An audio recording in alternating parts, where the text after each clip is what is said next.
Parashat Beha'alotecha, we're going to get right to it because there's simply a lot of information that every parasha has. Every weekly parasha has an extraordinary amount of secrets, extraordinary amount of teachings that are applicable to our lives. But as I always tell you guys, and I've done for the last decade or so, anytime you have critical questions in your life, if you study the weekly parasha well enough, you will find your answers in that parasha. You will certainly find your answers. And many times people tell me that they find their answers in our lectures. Literally, they have questions in their mind, they want to type them, they want to send them, but as I'm speaking, I'm already answering their questions, Baruch Hashem. This simply means that you have enough siyata dishmaya, enough divine assistance that HaKadosh Baruch Hu cares enough about what you want and what you're thinking and the answer you're looking for to give the speaker words to say, Baruch Hashem. So, with that being said, we have many lessons, but we're going to go over a few things that are not only interesting, but also are critical. Critical for our lives, critical for us to have good lives, critical for our journey to get to a place where good is never ends. So at the beginning of the parasha, we learn about Parashat Beha'alotecha, וידבר אדוני אל משה לאמור, דבר אל אהרון ואמרת אליו בהעלותך את הנרות אל מול פני המנורה, יאירו שבעת הנרות.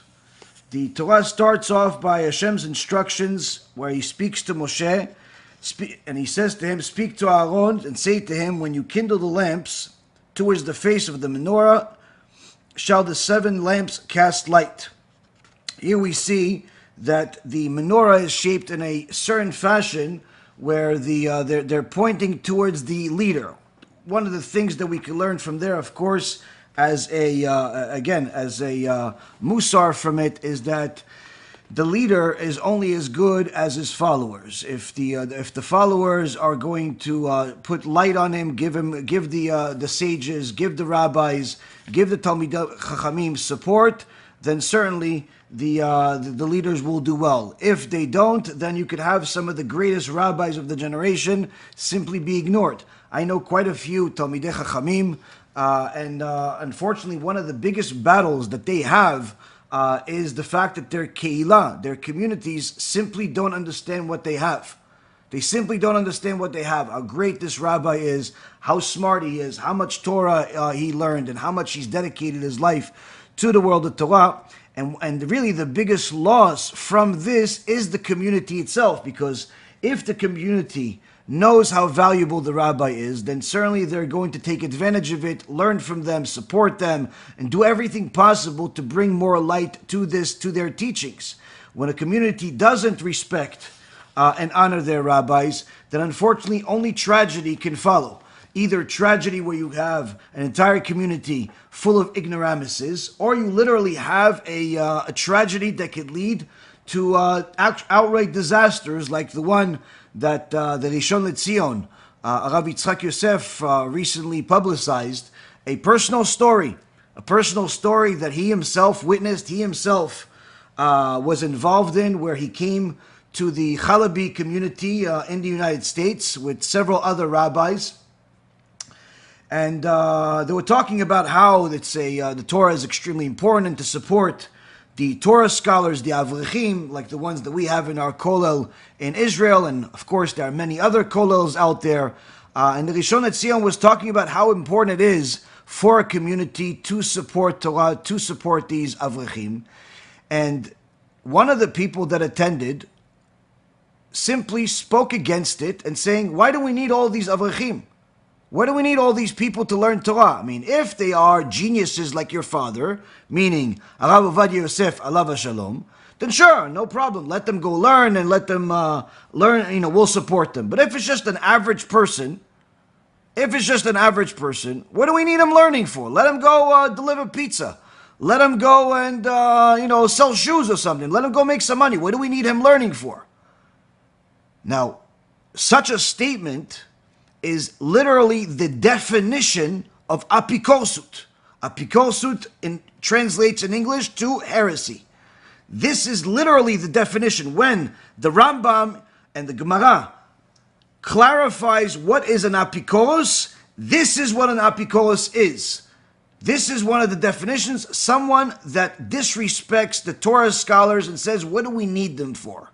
So literally, it's like as if this guy's heresy came right out of the book and was put into his mouth, and the verse in Parashat Balak was fulfilled, Vayiftach Hashem et pi ha'aton, and Hashem opened the mouth of the donkey. Now you would think that a room full of Torah scholars, the Rishon LeZion, everyone is there, one of the rabbis would say something. None of the rabbis spoke until the Rishon LeZion roared at him and said, what are you talking about? How can you say such things? We need the Torah scholars, whether they're big or small, regardless. These are the ones that give the community power. These are the ones that give the community life.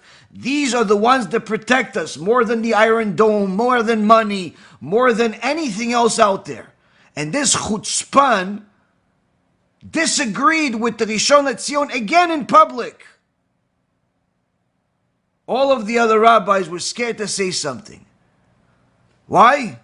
He was the richest guy in town. Apparently one of the wealthiest guy in the Syrian community. And Rishon LeZion says, let's give them the kaf zchut, that they were all waiting for their donation, so they were scared to speak against them. Of course, this is wrong. But needless to say, the Rishon LeZion did not hold his breath and made sure that he rebuked this guy in public, but the guy did not accept it.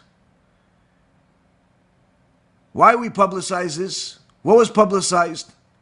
The Rishon LeZion himself said it wasn't 2 weeks, week and a half later, where this extraordinarily wealthy heretic died in a tragic accident with his wife and his daughter. And mita meshuna, strange death. Fulfilling what the Gemara says in the Yerushalmi, HaKadosh Baruch Hu is willing to forsake his own honor, but not the honor of his scholars. And literally, this guy with all of the money and all of the power is in a place where literally there is no end to the suffering. Even if he donated, even if he did a lot of good. Right now, he literally, as Rabbi Ephraim told me, he's literally in Shamayim begging just for 5 more minutes to come back down to this planet so he could write a check for all of the money that he has to give it to those same Torah scholars he was insulting so they could save him out of the Gehenom that he's in. And this was publicized by the Rishon LeZion recently. So now, Rabotai Karim, we understand that leadership is critical. But usually people think leadership in politics, leadership as in, ancient times.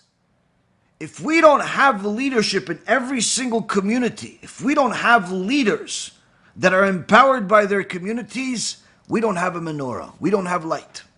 We are meant to be a light unto the nations, not to follow their misguided practices.